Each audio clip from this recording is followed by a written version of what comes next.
They were a hermit kingdom. They were not trading with the rest of the world. I think that is still subject to the test of history. China pegged the yuan, the renminbi, to the US dollar. It was just wonderful. Because of the trade war and also because of the public efforts.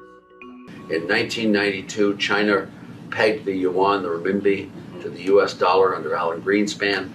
It was just amazing how stable all of a sudden the currency became stable. The prices in China stabilized. It was just wonderful. And of course, China opened up its trade, and look at the results. I mean, China has grown over the last, 50 plus years, 7% per annum. China has had the largest reduction in poverty the world has ever known, all because of the good economics that was put into China from 1970 on. You mentioned that it was wise for China to choose to peg its currency to US dollar so that it can achieve a stable currency. So at that time, maybe it is wise for China to do that. But now it seems that if China continues to peg its currency to US dollar, that means it is a very fixed exchange rate.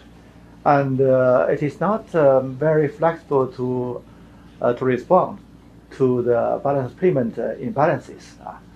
So at current stage, if you consider that Chinese economy is already much larger than it was in 1990s, what will be the most appropriate monetary policy or exchange rate policy that China should adopt? And there are things called optimum currency areas. And you can't have a separate currency for a city or for a house. You need the currency area large enough so they incorporate, but then you need to have those currencies separate enough so that if there are separate things that happen in China, maybe the yuan needs to move relative to the US dollar to adjust for some of that. That makes perfect sense.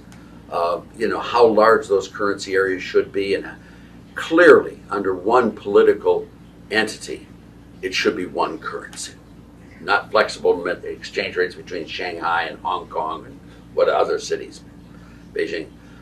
So you have one currency for sure with a political area, and then question is how does it between countries? And what happened with China in the olden days is that China did not have the expertise in their central bank to be able to have a stable, valued currency. Today, China's expertise is way advanced, and China now probably could easily afford having a separate floating currency. But it takes political courage to do that. And I love it that China now has the political courage and the expertise to be able to have its own currency. I would love to see both of us reestablish price stability in our countries, and that's what we dream of. And I worry about my own country's price stability now.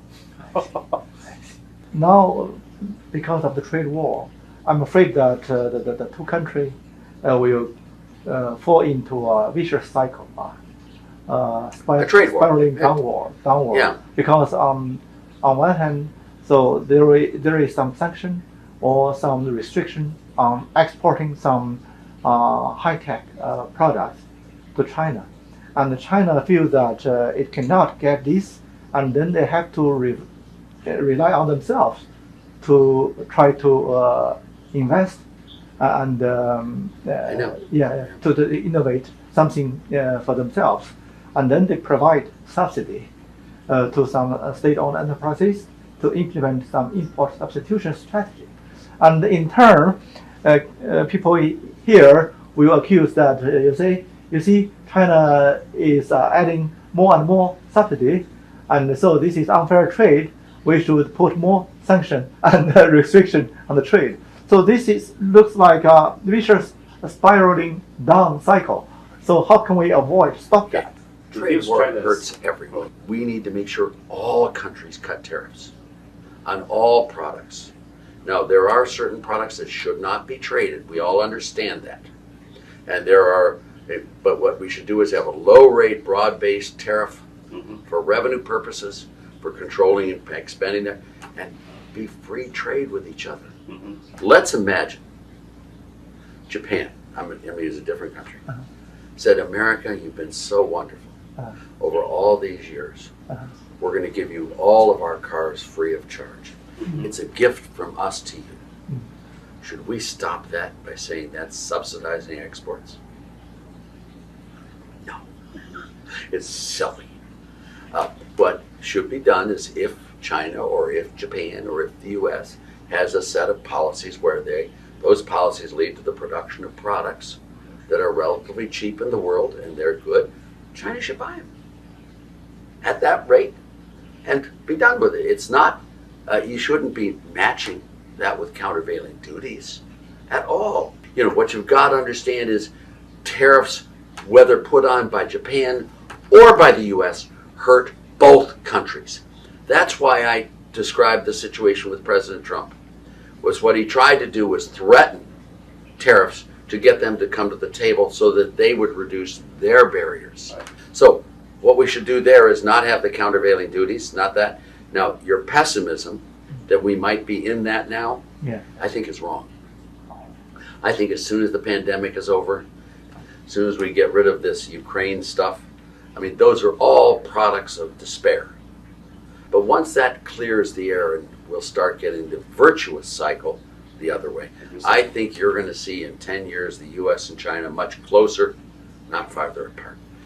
That's my hope. And I'm an old man, so I want you to know that I may not be here with you to do it, but what I see in the future is a much better future than the past. And the past was pretty darn good. I mean, I loved my life. I loved the world I lived in. And I'm jealous that I'm not going to live another 100 years.